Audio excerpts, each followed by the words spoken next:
हम लोग स्थायी बंदोबस्त के विषय में पढ़ रहे थे और मैंने बताया कि कोर्ट ऑफ डायरेक्टर्स का आदेश आ गया कि भाई आप एक स्थायी समझौता हिंदुस्तान में करिए।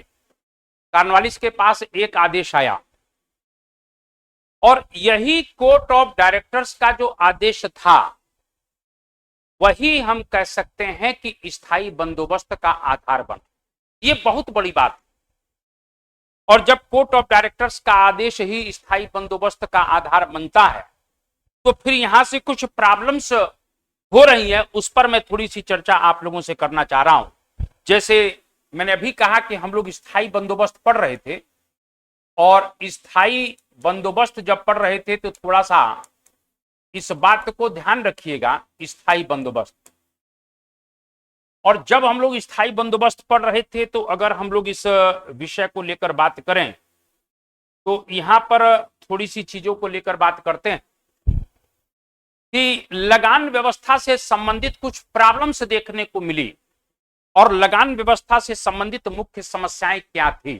तो यहां पर इस स्थायी बंदोबस्त के तहत अब हम लोग पढ़ने जा रहे हैं कि लगान व्यवस्था से संबंधित समस्याएं, क्योंकि ये डायरेक्टरों ने ये आदेश दे दिया कि भाई आप एक स्थायी समझौता करिए। ठीक है सर, स्थायी बंदोबस्त की लाइन क्लियर हो गई, लेकिन इस स्थायी बंदोबस्त एकदम नहीं ना होगा सर, उससे भी कुछ समस्या रिलेटेड थी। तो पहली प्रॉब्लम जो इसमें निकल कर आई वो यह थी कि समझौता किससे किया जाए। पहली प्रॉब्लम कि भाई स्थायी जो एग्रीमेंट हमारा होना है वो किससे किया जाए। तो इसमें पहली समस्या जो निकल कर आ रही है कि ये जो स्थायी समझौता है यह किसके साथ होना चाहिए। सबसे बड़ी बात किसकी है, यानी समझौता किससे किया जाए, समझौता किससे किया जाए, ये सबसे बड़ी बात है, किससे किया जाए। अब समझौता किससे किया जाए का मतलब क्या है, यानी जमींदार से किया जाए कि किसान से किया जाए। ठीक है ना भाई, समझौता किससे किया जाना चाहिए, यहां पर यह बात निकल कर आ रही है। तो एक पक्ष जो है जमींदार के साथ खड़ा है कि जमींदारों के साथ किया जाए, और एक पक्ष जो है कहीं ना कहीं किसान। यानी ध्यान रख लेना, यानी जमींदार या किसान किसके साथ समझौता किया जाए। इसमें बहुत से लोग जो है कॉर्नवालिस का सहयोग कर रहे थे इस रेवेन्यू व्यवस्था में। तो इसमें एक व्यक्ति का नाम जो थोड़ा सा लेना मैं जरूरी समझता हूं, और उस व्यक्ति का नाम है चार्ल्स ग्रांट। जरूर समझिएगा सर, बड़ा इंपॉर्टेंट बात है। चार्ल्स ग्रांट की बात अगर कर लेते हैं, चार्ल्स ग्रांट कहता है यार कि समस्त भूमि का मालिक जो है सरकार है, जमींदार तो सिर्फ कर संग्रह करता है। यानी एक प्रकार से चार्ल्स ग्रांट क्या कहता है कि समस्त जो भूमि है, समस्त भूमि का मालिक हम लोग हैं, यानी सरकार है। जमींदार की औकात जो है, ये जमींदार जो है ये मात्र कर संग्रह करता है, कर संग्रह करता है। यानी एक तरीके से जमींदार फमीदार जमीन के मालिक नहीं है साहब। चार्ल्स ग्रांट कहता है कि जमीन के मालिक हम हैं, इसीलिए हम तय करेंगे कि किसके साथ समझौता किया जाए। यानी एक प्रकार से कहीं ना कहीं वो कहता है कि जमींदार जमीन के मालिक नहीं है, वो तो कर संग्रह करने वाला है, जब चाहेगा सरकारी जमींदार को हटा देगी। यानी चार्ल्स ग्रांट का यह कहना है कि एक तरह से समझौता करने का आधार जमींदार भी हो सकता है और किसान भी हो सकता है। यानी जमींदार और किसान किसी से भी समझौता किया जा सकता है, लेकिन भूमि के मालिक हम हैं। इसने जमींदारों को भूमि का मालिक मानने से कहीं ना कहीं अस्वीकार कर दिया। यानी चार्ल्स ग्रांट ये कहते हैं कि भूमि के मालिक अंग्रेज लोग हैं, हम लोग हैं, जमींदार सिर्फ कर संग्रह करने वाला है, एक प्रकार से कमीशन खोर। इसीलिए भूमि के मालिक हम हैं, तो हम जमींदार को भी कहीं ना कहीं समझौता कर सकते हैं और किसान से भी समझौता कर सकते हैं। पहली प्रॉब्लम हुई, क्योंकि हम लोग पढ़ क्या रहे हैं, स्थायी बंदोबस्त। स्थायी बंदोबस्त में पहली प्रॉब्लम क्या निकल कर आ रही है कि समझौता किसके साथ किया जाए। आप समझ रहे हैं मेरी बात? नहीं तो अभी तो ये पढ़ा जाता ये बंगाल बिहार उड़ीसा उत्तरी कर्नाटक बनारस हो गया 19%, ये वो फलाना सूर्यास्त कानून हो गया। अरे नहीं सर, हमनी के पढ़ो तानी कॉन्सेप्ट ठीक बा ना? चुनाव उनाव में तनी वोट डालत रहिए लोग। तो इस प्रकार से थोड़ा सा ध्यान रखिएगा कि मैंने क्या कहा कि समझौता किससे किया जाए। अब आते हैं सर जॉन शोर के पास। अब सर जॉन शोर क्या कहता है ये थोड़ा सा ध्यान रखिएगा। दूसरी इसी में प्रॉब्लम, पहला व्यक्ति चार्ल्स ग्रांट हो गया, इसी में आता है दूसरा व्यक्ति आता है सर जॉन शोर। और सर जॉन शोर क्या कहता है कि नहीं भाई चार्ल्स ग्रांट जी, ऐसी बात नहीं है, जमीन का मालिक तो जमींदार है। ग्रांट कहता है जमीन का मालिक अंग्रेज है, लेकिन कुल मिला के ये कहता है कि जमीन का मालिक, जमीन का जो मालिक है वो जमींदार है। इन्हीं समझौता इसी के साथ किया जाना चाहिए, इस बात को थोड़ा सा ध्यान रखना। जमीन का मालिक इस प्रकार से थोड़ा सा ध्यान रख लेना, जमींदार है, और जो अंग्रेज सरकार है, सरकार तो कहीं ना कहीं इन जमींदारों से क्या लेती है? कमीशन। यानी भूमि के मालिक यह लोग हैं जमींदार, सरकार क्या करती है? इन जमींदारों से कमीशन लेती है। यानी हमारा जो समझौता होगा, जो हमारा समझौता होगा, यानी एक प्रकार से यह कहता है जो हमारा समझौता होगा वो जमींदारों से होगा। क्लियर है? यानी स्थायी बंदोबस्त के दो थ्योरी निकल कर आई। समझौता किससे किया जाए? एक व्यक्ति कहता है कि नहीं, चार्ल्स ग्रांट कहता है नहीं, हम भूमि के मालिक हैं, इसीलिए जमींदारों का कोई हक नहीं है, हम तय करेंगे कि किसके साथ हो, जमींदार के साथ हो, किसान के साथ एग्रीमेंट हो। लेकिन सर जॉन शोर कहता नो, जमींदार कुल मिला के कहने की भूमि का मालिक है, वह स्वामी है, वह वंशानुगत उसका अधिकार है। हम तो सिर्फ लगान से कुल मिला के कुछ अधिकार है जो कहीं कि एक प्रकार से कमीशन लेते हैं।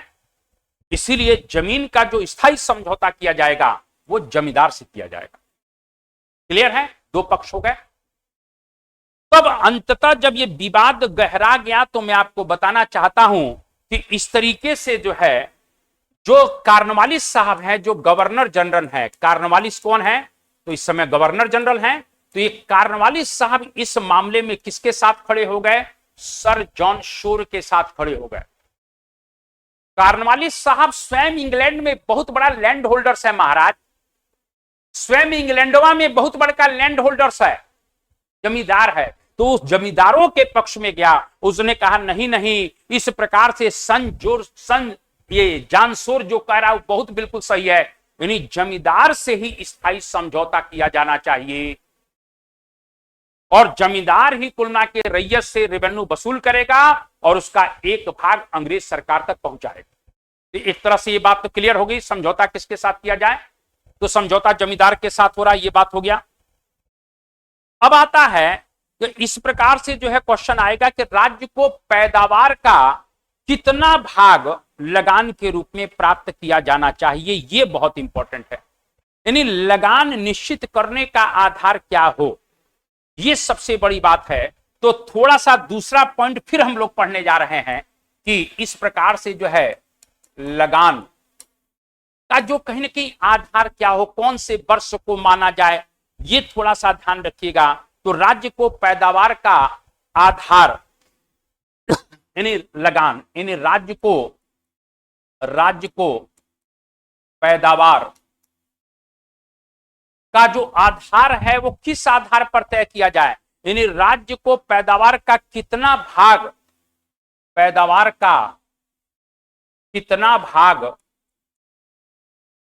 लगान के रूप में प्राप्त हो, लगान के रूप में प्राप्त हो।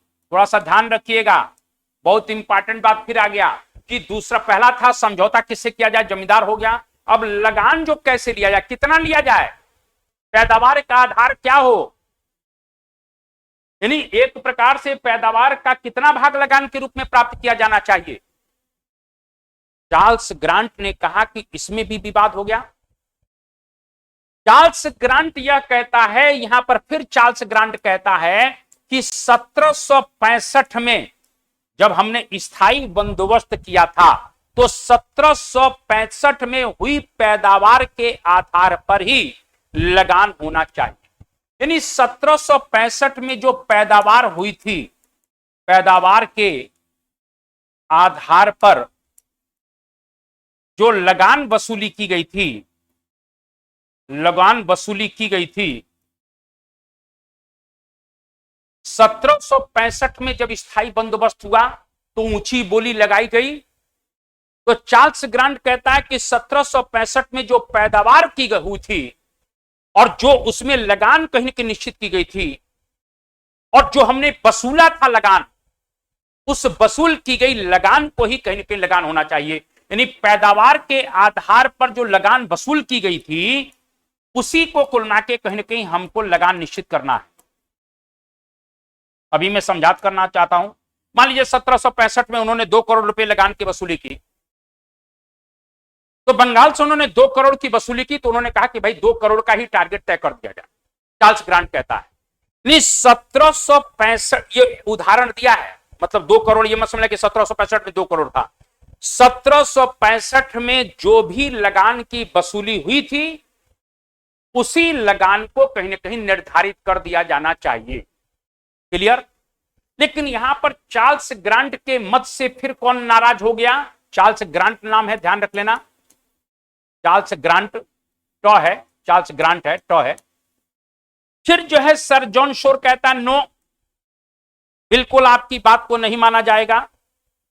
और उसने कहा कि भाई जो तात्कालीन वर्षों में लगान संग्रहित किया गया है, यानी सर जॉन शोर कहता है कि 1765 में हम नहीं जाएंगे। सर जॉन शोर कहता है कि हम 1765 में बिल्कुल नहीं जाएंगे। तत्कालीन वर्षों में, यानी जो हमारी तुलना के वर्ष चल रहा है, तत्कालीन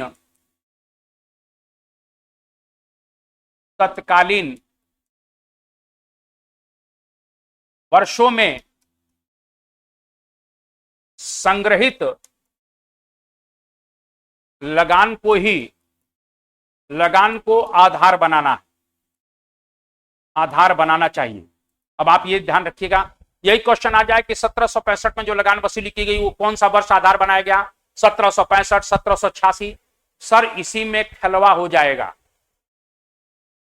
तत्कालीन वर्षों में जो संग्रहित किया गया लगान उसी को आधार बनाना चाहिए। और इस आधार पर कार्नवालिस ने सर जॉन शोर की बात को स्वीकार किया। यानी यहां पर भी कार्नवालिस किसके साथ खड़ा हो गया? सर जॉन शोर के साथ खड़ा हो गया। और कार्नवालिस ने सर जॉन शोर के बात का समर्थन करते हुए 1790-91 में जो लगान की वसूली की गई थी,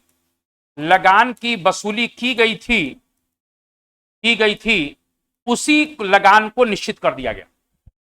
यानी 1790-91 में जो अंग्रेज सरकार ने लगान की वसूली की थी उसी लगान को निश्चित कर दिया गया कि हमको बंगाल से इतना लगान चाहिए। यानी इस प्रकार से ये लगान जाको जो आंकड़ा 1790-91 में बंगाल से आया था वो 2 करोड़ 68 लाख रुपया आया है। ध्यान रख लेना, हम लोगों का टॉपिक क्या चल रहा है? स्थायी बंदोबस्त। स्थायी बंदोबस्त में लगान कितना होना चाहिए? तो चार्ल्स ग्रांट कहता है 1765 में जो वसूली की गई थी उसी लगान को फिक्स कर दिया जाए। लेकिन सर जॉन शोर कहते हैं नहीं भाई, ये तो गलत हो जाएगा, बहुत दूर की बात हो जा रही है। हमें तत्कालीन वर्षों में जो लगान हमने इकट्ठा किया था उसी को निश्चित किया जाना चाहिए। और यहां पर कार्नवालिस सर जॉन शोर से सहमत हो गया और तब इसने कहा नहीं नहीं ठीक कह रहे हो। इस प्रकार से 90-91 वर्ष को आधार मानते हुए यहां पर जो लगान की वसूली की गई थी उसी लगान को निश्चित कर देते हैं। यानी 2 करोड़ 68 लाख रुपए हमको बंगाल के कुलना के रेवेन्यू को निश्चित कर देना चाहिए। तो लगान स्थायी बंदोबस्त में पहली प्रॉब्लम थी कि किसके साथ समझौता, तो क्लियर हो गया कि जमींदार के साथ। कितनी लगान? 1790-91 के आधार पर 2 करोड़ 68 लाख लगान निश्चित की जाएगी। अब आते हैं कि समझौता स्थायी किया जाए या कुछ वर्षों के लिए किया जाए। तीसरा पॉइंट, गजब की चीजें चल रही हैं, ध्यान रख लेना। तो तीसरा पॉइंट अगर निकल कर यहां पर आता है कि तीसरा जो पॉइंट है कि समझौता कुछ वर्षों के लिए किया जाए, कुछ वर्षों के लिए किया जाए। समझौता कुछ वर्षों के लिए किया जाए या फिर स्थायी कर दिया जाए। स्थायी किया जाए। अब 2 पॉइंट यहां पे आ गए, कुछ वर्षों के लिए या स्थायी कर दिया जाना चाहिए, यहां पर भी विवाद कुल के गहरा जा रहा है। तो जब यहां पर आपको बताना चाहता हूं कुछ वर्षों के मुद्दों को लेकर, Charles grant plus sir John Shore, ये दोनों एकमत हैं। यहां पर ये दोनों एकमत हो गए। उन्होंने कहा नहीं, लगान कुछ निश्चित वर्षों के लिए किया जाना चाहिए, और लगभग 10 वर्ष का आंकड़ा इन लोगों ने दिया कि 10 वर्षों के लिए निश्चित कर देना चाहिए। चार्ल्स ग्रांट और सर जॉन शोर ने यह तय किया कि लगान एक निश्चित वर्ष के लिए हो, स्थायी नहीं होना चाहिए। लेकिन कार्नवालिस इन बातों से, इन दोनों की बातों से सहमत नहीं हुआ, और तब कार्नवालिस ने कहा नहीं, कार्नवालिस ने क्या कहा, स्थायी यानी परमानेंट किया जाना चाहिए, हम 10 वर्ष के लिए नहीं करेंगे। चार्ल्स ग्रांट और सर जॉन शोर 2 मुद्दों पर तो अलग अलग विचार रखते थे, लेकिन इस मुद्दे पर वो एक हो गया कि नहीं, 10 वर्ष के लिए कर दिया जाए। लेकिन कार्नवालिस ने कहा नहीं, स्थायी परमानेंट सेटलमेंट 10 वर्ष के लिए नहीं, आजीवन। और इस कार्नवालिस के विचार से सीओडी कोर्ट ऑफ डायरेक्टर्स पहले से ही तय है। डायरेक्टर तो मन मना ही चुका था कि स्थायी समझौता किया जाए। इसी प्रकार से एक और बॉडी आती थी, पिट्स इंडिया एक्ट में आपने पढ़ा होगा, board of control. Board of control का जो सभापति है, चीफ है डंडास, ये भी इस मामले में कार्नवालिस के साथ खड़ा है। इंग्लैंड का प्रधानमंत्री पिट भी कुल के इस मुद्दे पर खड़ा है। पीएम जो यहां का पिट है, यह भी ध्यान रख लेना, कार्नवालिस के साथ खड़ा है। मैं यह कहना चाहता हूं कि इस प्रकार से कहीं ना कहीं कार्नवालिस का मन बन चुका था कि समझौता स्थायी होना चाहिए, और इसी आधार पर अंततः कहीं ना कहीं सीओडी बीओसी के चीफ डंडास और प्रधानमंत्री पिट कार्नवालिस के साथ खड़े हैं, और इस आधार पर समझौता कहीं ना कहीं स्थायी कर दिया गया। क्लियर हो गया? तो हम लोगों को ये 3 चीजें मालूम हो गई। समझौता जमींदारों के साथ हो रहा है, समझौते का आधार 1790-91 की लगान वसूली है, और समझौता स्थायी है। ये 3 मुद्दे हम लोगों को मालूम हो चुके हैं।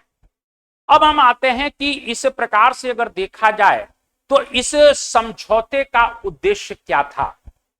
अगर हम इस समझौते के उद्देश्य की बात अगर करें, इस समझौते का उद्देश्य क्या है, क्योंकि भाई परमानेंट सेटलमेंट लेकर हम लोग आए हैं तो कुछ उद्देश्य भी तो होना चाहिए। चलिए उद्देश्य पढ़ लेते हैं। अगर हम उद्देश्य की बात कर लेते हैं, इस स्थायी समझौते का उद्देश्य क्या है, इस उद्देश्य की बात करें तो पहला है कि स्थायी राजस्व की प्राप्ति,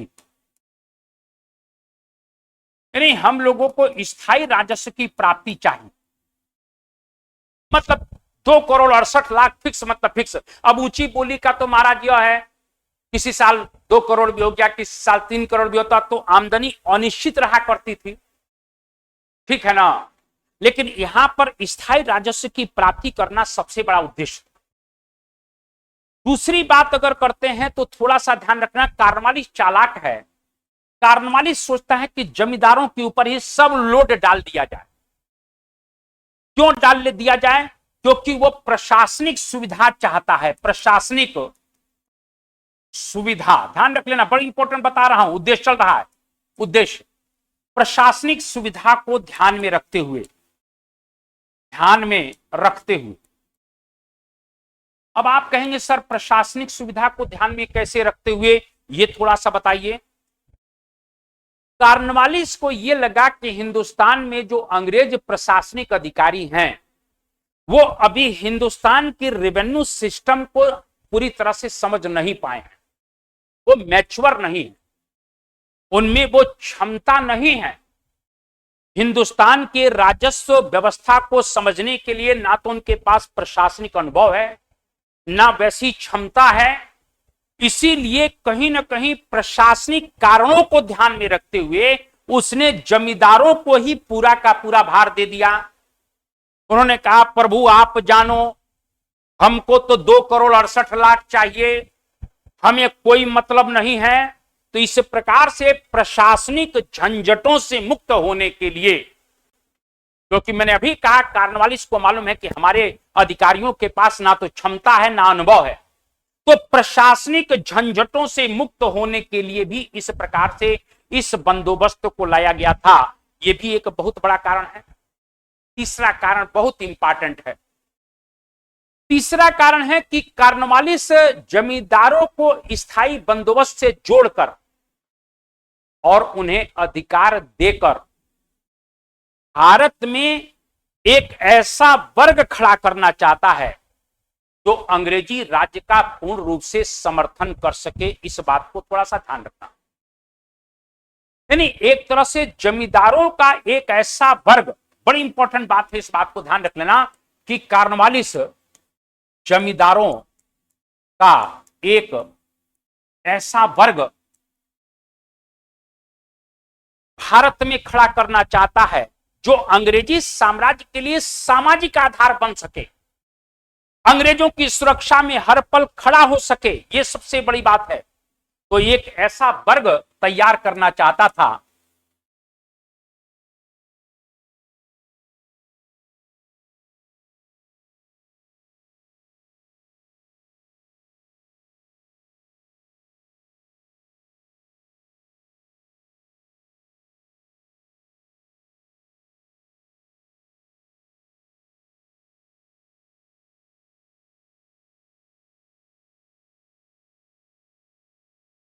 तैयार करना चाहता था, यानी जमींदारों का एक ऐसा वर्ग तैयार करना चाहता था जो अंग्रेजी साम्राज्य का समर्थक बने। और अंग्रेजी साम्राज्य का जो समर्थक अगर बन जाएगा तो इससे जो जन प्रतिवाद है, जो जन क्रांति है, जो जन असंतोष है, उस पर अंकुश लगेगा सर।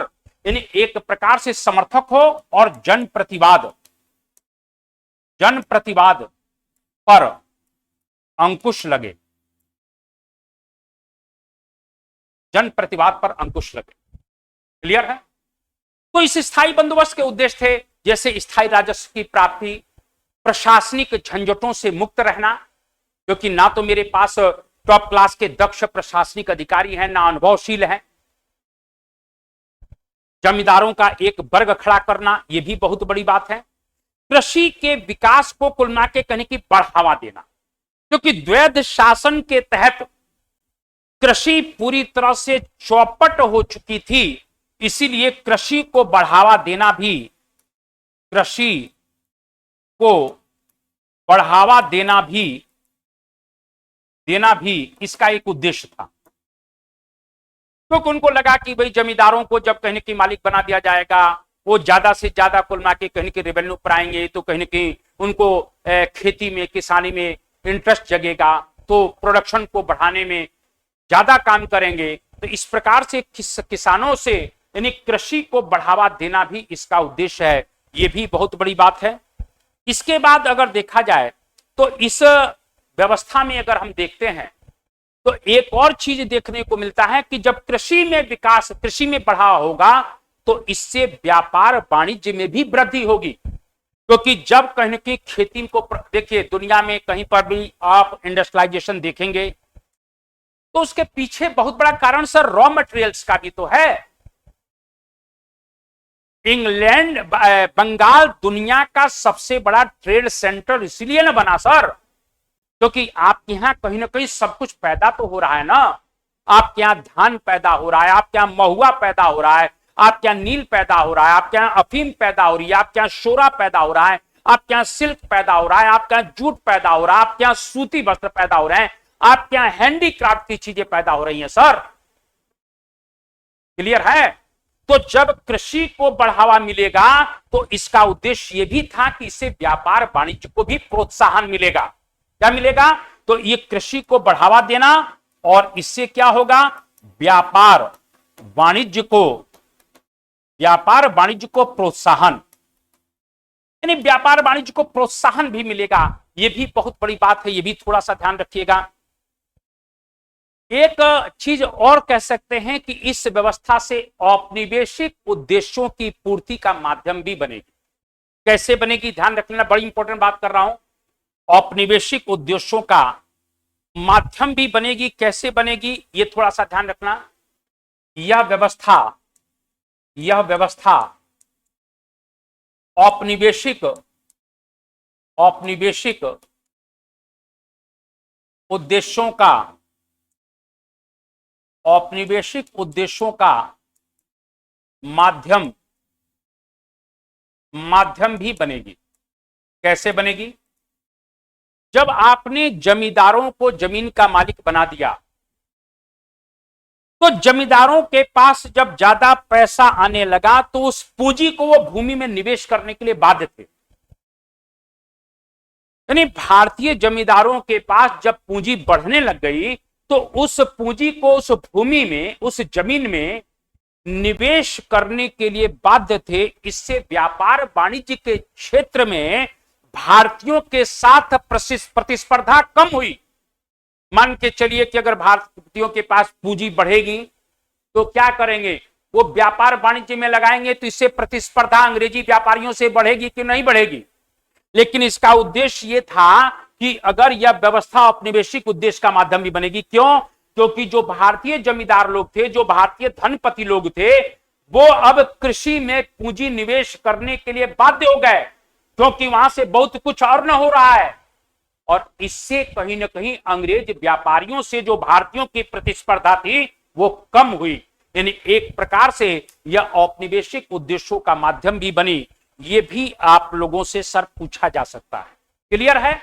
चलिए, इतनी बातें क्लियर हो गई क्योंकि ये टॉपिक बढ़ रहा है। लेकिन मैं यहां पर दो चीजें और बताऊंगा कि इस स्थायी बंदोबस्त की प्रमुख बातें क्या है, प्रमुख विशेषताएं क्या है, ये थोड़ा सा ध्यान रखिएगा। यहां से हम लोग जो है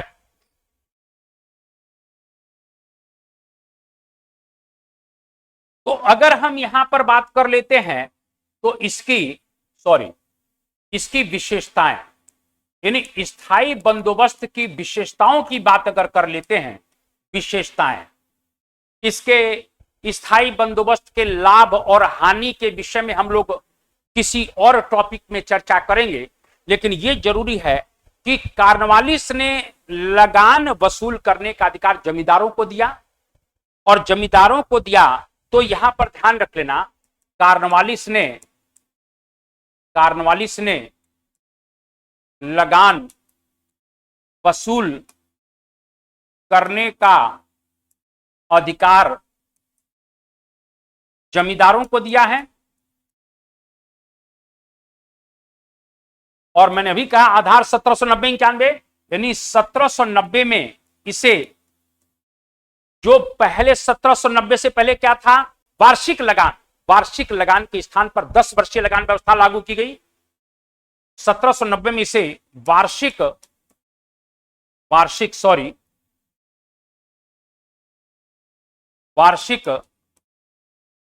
लगान के स्थान पर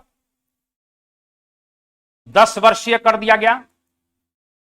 10 वर्षीय कर दिया गया, यानी 1790 में जो व्यवस्था सेटलमेंट बन रहा है वो 10 वर्ष के लिए किया जा रहा है, लेकिन 1793 में इसे स्थायी कर दिया गया। 1793 में, यानी 10 वर्षीय 1790 में, लेकिन 1793 में इसे स्थायी कर दिया जाता है, स्थायी कर दिया गया। और इसी बंदोबस्त को मैंने अभी कहा परमानेंट सेटलमेंट, जमींदारी बंदोबस्त या इस्तमरारी बंदोबस्त भी कहा जाता है। इस्तमरारी बंदोबस्त। क्लियर है बच्चे? और आगे बढ़ जाते हैं। अब यहां पर थोड़ा सा ध्यान रखना, अंग्रेजों को कुल मिला के, यानी जमींदारों को पूरी तरह से इस व्यवस्था में भूस्वामी मान लिया जाता है। क्या मान लिया गया? जमींदारों को भूस्वामी मान लिया, यानी उनका पैतृक अधिकार निश्चित हो गया। दूसरी बात हम लोगों यहां पढ़ेंगे कि जमींदारों को भूस्वामी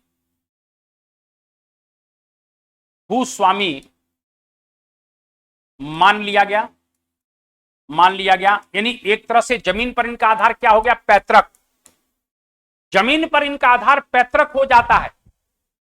अब ये जब जमीन पर कुल मिला के अधिकार पैतृक हो गया, जमींदार भूमि के स्वामी बन गए हैं, तो भूमि को खरीद और बेच सकते थे भाई, उनके पास तो सब अधिकार आ गया ना। यानी जमींदार जब भूस्वामी हो गए तो ये जमीन के मालिक बन गए, तो ये जमीन को क्या करेंगे, जमीन को बेच खरीद सकते हैं, बेच खरीद सकते हैं। ये कहीं ना कहीं अब ये वंशानुगत व्यवस्था है, यानी जमींदार अगर मर गया तो कुल मिला के अब वो ट्रांसफर हो जाएगी उसके पुत्रों के बीच में। मान कर चलिए 2 पुत्र हैं तो 2 पुत्रों में ट्रांसफर हो जाएगा। तो एक तरह से यह व्यवस्था पूरी तरह से वंशानुगत भी हो गई। पूरी तरह से जमीन के मालिक कौन बन गए, जमींदार बन गए। लेकिन कब तक, ये ध्यान रख लेना, भू स्वामित्व का जो अधिकार है वो भू राजस्व की अदायगी तक था। ये नहीं कि अंग्रेजों ने जो तय कर दिया तुम दे नहीं रहे हो और जमीन के मालिक बने रहोगे ना। भू स्वामित्व का अधिकार भू राजस्व की अदायगी तक ही था। ध्यान रख लेना, बहुत इंपॉर्टेंट बात है। आप कहीं भू स्वामित्व है, भूमि के मालिक हैं, लेकिन ये भू स्वामित्व का अधिकार, बहुत इंपॉर्टेंट बात लिख रहा हूं, भू स्वामित्व का अधिकार, भू स्वामित्व का जो अधिकार है वो कब तक है, जब तक आप कहीं ना कहीं सरकार को उनका लगान दे रहे हैं, यानी भू राजस्व की अदायगी तक है। भू राजस्व की अदायगी, अगर जिस दिन आप लोगों ने जमींदारों ने अंग्रेजों को लगान देना बंद कर दिया जाए तो तय था, तो अंग्रेज मारकर भगा देगा, नया कुल मिला के जमींदार फाइनल कर देगा। इस बात को थोड़ा सा ध्यान रख लेना। यानी मैं ये कहना चाहता हूं कि जब तक आप निश्चित लगान देते रहोगे कोई टच नहीं होगा। यानी आपका अधिकार वंशानुगत है, लेकिन लगान तो आपको परमानेंट देना पड़ेगा। इसीलिए इस कुलना के व्यवस्था में एक कानून लाया गया, सूर्यास्त कानून। कौन सा कानून, सूर्यास्त कानून लाया गया सर। और ये सूर्यास्त कानून क्या है कि अंग्रेजों ने एक डेट फाइनलाइज कर दिया है, उस डेट के सायंकाल तक आपको ट्रेजरी में लगान, यानी जमींदार को ट्रेजरी में लगान जमा करना पड़ेगा। इस सूर्यास्त कानून का अगर उल्लंघन होगा तो आपको आपकी जमींदारी से बर्खास्त कर दिया जाएगा। इस बात को ध्यान रखिएगा। क्लियर है। दूसरी बात मैंने अभी कहा कि लगान की राशि का तय जो कर दी गई थी, यानी ये जो लगान की जो राशि तय की गई है, वो जितनी भी वसूली की जाएगी उसका 10/11 भाग कंपनी के पास और 1/11 भाग जमींदार के पास होगा। यानी हम यूं कह सकते हैं कि 89% कहीं ना कहीं कंपनी लेगी और कहीं ना कहीं 11% कौन लेंगे, जमींदार लेंगे। ठीक है ना। यानी ये जो अधिकार है ये कंपनी के पास रहेगा। यानी 100 रुपए की वसूली होगी तो 89 रुपया कंपनी के पास और 11 रुपया जो है जमींदार साहब के पास जाएगा। इस बात को ध्यान रखिएगा, ये भी आपसे बिल्कुल पूछा जाएगा। तो मैं यही आपको स्थायी बंदोबस्त के संदर्भ में बता रहा था कि इसकी प्रमुख विशेषताएं क्या क्या हैं। अब देखिए, इसकी एक सबसे बड़ी बात यह है कि जमींदारों को रैयत के संबंध में पूरी तरह से स्वतंत्र कर दिया गया। अब इसकी जो थोड़ी सी बात समझ लीजिएगा कि जमींदारों को रैयत के संबंध में पूरी तरह से स्वतंत्रता दे दी गई, पूरी तरह स्वतंत्र। यानी एक प्रकार से मान के चलिए कि अब एक तरह से देखें तो किसानों का कोई राइट से नहीं है महाराज, किसान का कोई अधिकार नहीं है। जमींदारों से लगान सदैव के लिए निश्चित कर दी गई, लेकिन सरकार का किसानों से कोई प्रत्यक्ष संपर्क इसमें नहीं है। मैं ये कहना चाहता हूं, ये जमींदार साहब जो है ना, ये पूरी तरह से रैयत के साथ क्या करेंगे, एकदम स्वतंत्र है इस मामले में। मैंने अभी कहा कि जमींदारों के साथ लगान, यानी इनके साथ लगान एकदम निश्चित है। लेकिन अगर किसान की बात आते हैं तो किसान का जो प्रत्यक्ष संपर्क किसी भी प्रकार से सरकार से नहीं है। यानी सरकार का किसानों से किसी भी प्रकार का प्रत्यक्ष संबंध नहीं है। मैं यह कहना चाह रहा हूं। मैं यह भी कहना चाहता हूं कि इस व्यवस्था में अगर देखा जाए, अगर थोड़ी सी बात अगर कर लें, तो इस व्यवस्था में 3 भागीदार हमको देखने को मिल रहे हैं। तीन भागीदार हैं इस स्थायी बंदोबस्त में। तीन भागीदार देखने को मिलते हैं। पहले हमने लिख लिया सरकार है, यानी ये ऊपर तो सरकार हो गई, बीच में बिचौलिए के रूप में किसको बना दिया, तो जमींदार को बना दिया। चलिए सर, जमींदार साहब बन गए, इन्हीं के पास सब राइट्स है, ये मालिक हैं जमीन के, ये बिचौलिए हैं। लेकिन जो नीचे वाला भाग है भाई, जो किसान है, जो रैयत है, इसके साथ क्या एग्रीमेंट है, कोई मतलब नहीं है सर।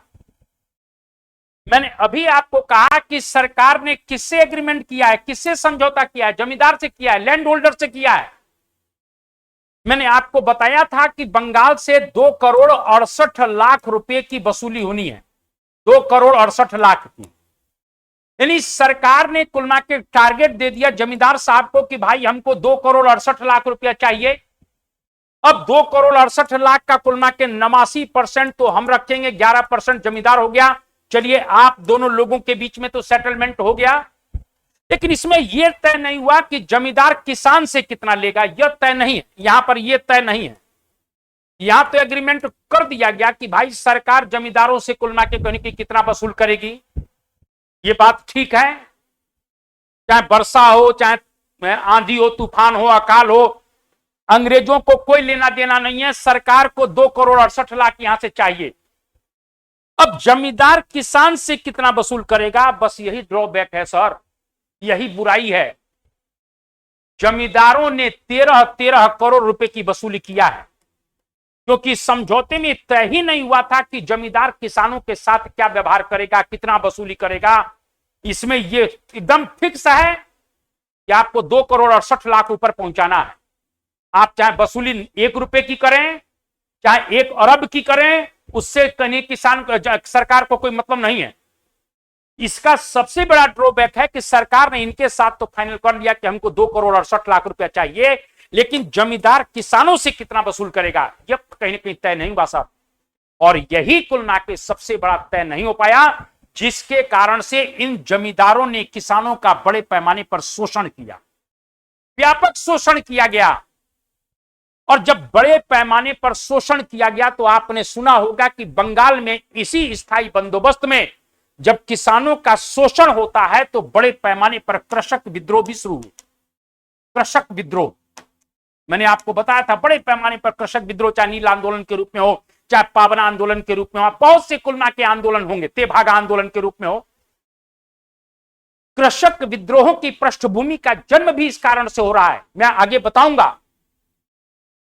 तीसरी बात मैं यह कहना चाहता हूं कि अगर इस विषय को अगर थोड़ा सा हम लोग देखने का प्रयास करें तो यहां जमींदार अब कुल मिला के सामंतवाद की पराकाष्ठा में चले गए। वह सामंतवादी व्यवस्था जो गुप्त और गुप्तोत्तर काल में देखने को मिली थी, उसकी पराकाष्ठा। और ये जो किसान है, जो रैयत है, बेचारे दास बनकर रह गए सर। इन किसानों का सबसे बड़ा इस स्थायी बंदोबस्त का जो हार्मफुल पक्ष है वो यह है कि किसानों के सभी भूमि संबंधी अधिकार उनसे छीन लिए गए।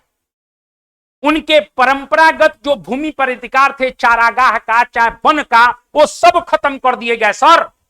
यानी मैं कहना चाहता हूं, ये अलग टॉपिक है कि स्थायी बंदोबस्त का ड्रॉबैक क्या है, लेकिन मैं आपको बताना चाहता हूं इस स्थायी बंदोबस्त में किसानों के सभी भूमि संबंधी अधिकारों को समाप्त कर दिया और वो एक तरह से जमींदारों की दया पर निर्भर हो गए। मैंने अभी कहा यह बंदोबस्त आप जानते ही हैं कि बंगाल, बिहार, उड़ीसा, बनारस का जो प्रखंड है, उत्तरी कर्नाटक, इन क्षेत्रों में, यानी ब्रिटिश भारत की 19% जमीन पर एक प्रकार से स्थायी बंदोबस्त लागू किया जाता है। और मैं स्पष्ट रूप से कह सकता हूं कि इस बंदोबस्त का सबसे ज्यादा लाभ जमींदारों को मिला, सबसे ज्यादा लाभ जमींदारों को मिला। ब्रिटिश सरकार को सबसे बड़ा जो लाभ क्या हुआ, ब्रिटिश सरकार को लाभ यह हुआ कि हिंदुस्तान के अंदर उन्हें जमींदारों के रूप में एक ऐसा वर्ग मिल गया, एक ऐसा सामाजिक वर्ग मिला जो हमेशा कहीं न कहीं अंग्रेजी राज्य का समर्थक बना, अंग्रेजी साम्राज्य का शुभचिंतक बना, क्योंकि उनको मालूम है कि कहीं ना कहीं जब तक ये रहेंगे, अंग्रेज रहेंगे, तब तक ही उनके अधिकार सुरक्षित रहेंगे। ये बात ध्यान रखिएगा। तो मैं ये कह सकता हूं कि इस बंदोबस्त में सबसे ज्यादा लाभ कहीं ना कहीं जमींदारों को मिलता है। इसके जो लाभ और हानि का पक्ष है, इसके ऊपर हम लोग आगे चर्चा करेंगे। मैं यहीं पर अपनी वाणी को विराम देता हूं। आप सभी लोगों को नमस्कार। जय हिंद, जय भारत, वंदे मातरम।